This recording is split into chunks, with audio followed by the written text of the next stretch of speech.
فرمان آخری نبی رسول ہاشمی صلی اللہ تعالی علیہ وآلہ وسلم ہے کہ بے شک اللہ پاک نے میری قبر پر ایک فرشتہ مقرر فرمایا ہے جسے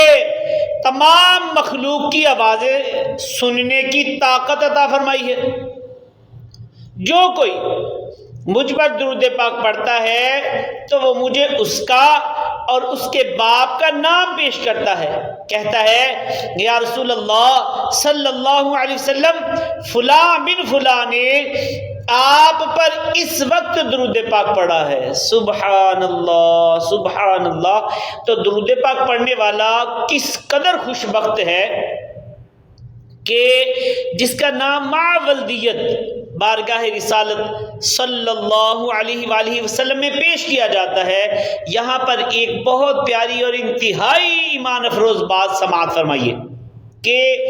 قبر پر حاضر فرشتہ جو ہے، قبر انور پر جو حاضر فرشتہ ہے، اس کو اس قدر سننے کی طاقت عطا کی گئی ہے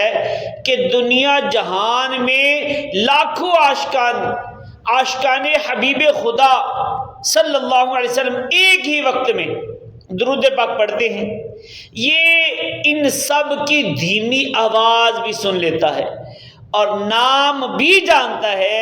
جب خادم دربار کی سننے کی طاقت کا یہ حال ہے تو مکے مدینے کے تاجدار مالک و مختار آقا صلی اللہ علیہ وسلم کی طاقت اور اختیارات کی کیا شان ہوگی؟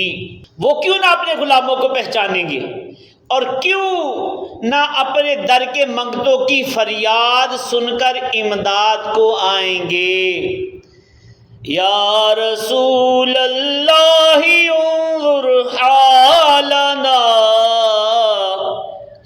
یا حبیب اللہ اسمع قالنا،